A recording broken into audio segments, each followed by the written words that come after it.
Welcome back to Rural America Live. Our friends from AARP, and joining us now is State Trooper Corey King from the great state of Kentucky. He is with the Kentucky State Police. Trooper, welcome to our program tonight. It's a pleasure. Thanks for having me. Pleasure to have you here, and want to use your expertise. We're going to get some more calls coming in here, but from a law enforcement perspective, what are you seeing, what are you hearing as it relates to scams and those kinds of things? Oh, it clearly inundates our call volume, but let me tell you how we do it in law enforcement. No matter what color uniform that you wear or agency you represent, primarily we deal with a three-tier system when it comes down to dealing with business. And one being is educating the public, promoting what you educate, and then enforcing.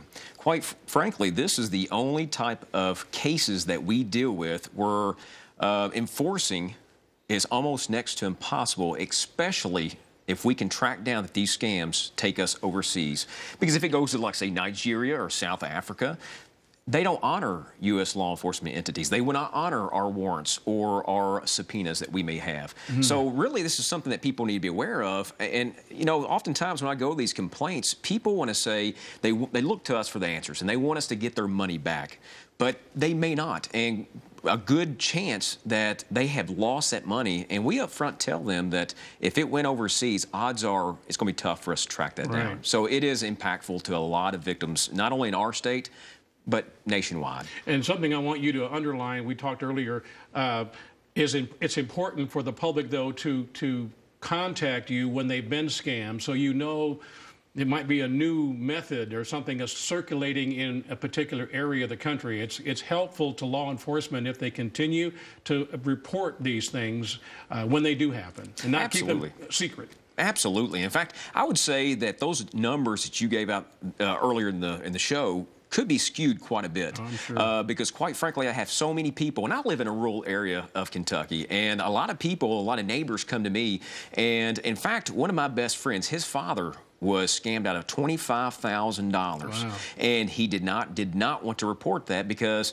and to this day, my best friend has no idea, but that was something between us that we agreed upon. So there's so many more people that are, quite frankly, just embarrassed and do not notify law enforcement. So we really don't know exactly the right number, but I will say this, it's higher than the number you gave. You, officer or trooper, have a top 10 list of ripoffs. I'm going to read it here. Just share with us. Well, you have a catchy title. I'll let you, because you came up with it. What did you call this? Yeah, we affectionately call it our top 10 tip-offs to a ripoff. And if everybody says, hey, this is a red flag, then these right here, this top 10, if everybody would have honed in on this and say, I will follow by these top 10 rules, then I would venture to say you're going to be fair better off. All so right. We can go through them real quick. Very good. Let's do, yes. Okay.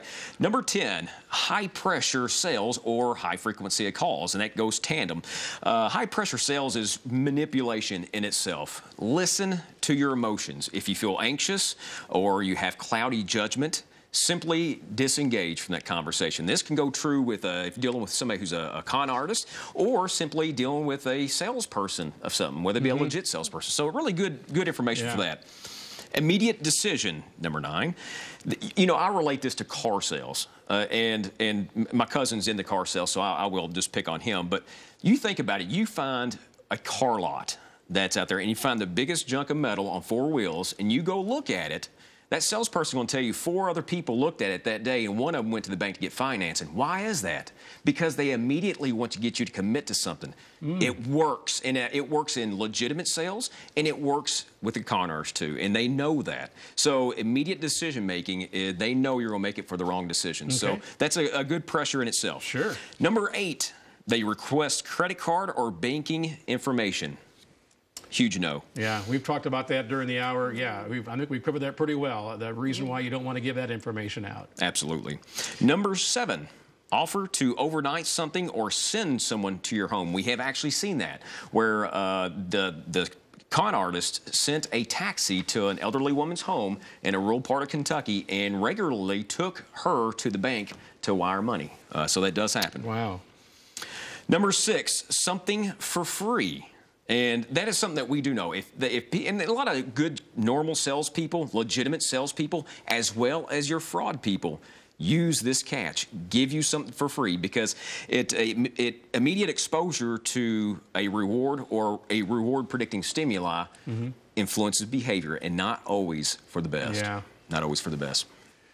All right, we're down to the top 5 now. All right, number 5. Let's see, unresponsive to questions or too quick to answer. That's a deflection technique. Basically, if I'm starting to think that you're catching on to me, that I'm taking you down a wrong road, then I may try to shift it into something positive for you. And what we're seeing, and some experts are saying, that if I do know some of the information, perhaps I have spied on some of your social networking sites that's not blocked for everybody, I could use certain information of what you're into hobbies perhaps, and use this right here to take you down a road and hopefully deflect, which is distract you from what you were initially trying to get at to me, whether it's a scam or not. They might know your favorite football team or whatever. All right, Absolutely. number 4. An investment without a risk. Let me tell you, folks, every investment holds some form of risk. So if they tell you that there's absolutely no risk, it is a win-win situation, that is a good red flag in itself. Number 3, will not provide written information or references. We discussed this earlier in the program. Right. This is something that's very important. In fact, I think one of the callers hit on this. This is something you're certainly able to ask for any type of references, and they should be able to provide this. Number 2, not registered with the Attorney General's office. That is something that's also very important. In fact, I can tell you in our state, we work very close, hand in hand, with our Attorney General's office. So it's certainly good to see Lori had called in, so certainly hi to her. But this right here is something that all agencies, whether it be a charitable, nonprofit organization, even if somebody's wanting to say, hey, this is something we want to donate, $10 for some nonprofit charitable organization, they must be registered with the Attorney General's office. And if they're not, that's illegal. It's a red flag. Disengage from that conversation in itself. And of course, the number 1 motto, if it sounds too good to be true, we all can finish this. It probably is.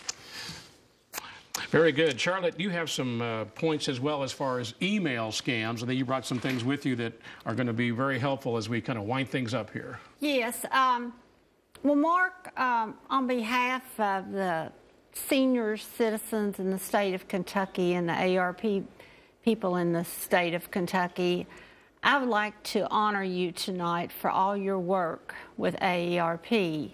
And one of the biggest honors that you can receive is to be a Kentucky Colonel.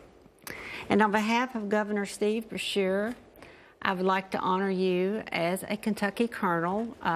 Corey's a Kentucky Colonel, and I am as well. And it's very special to be a Kentucky Colonel. Wow, this is for real. It is for real. You are now a Colonel. And but we want to thank you for everything you've done to help keep seniors safe across this nation.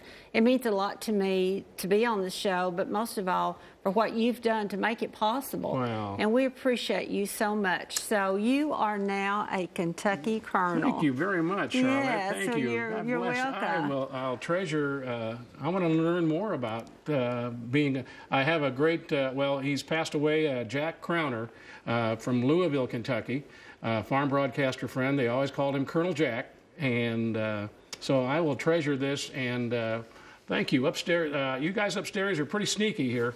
So thank you very much. Wow.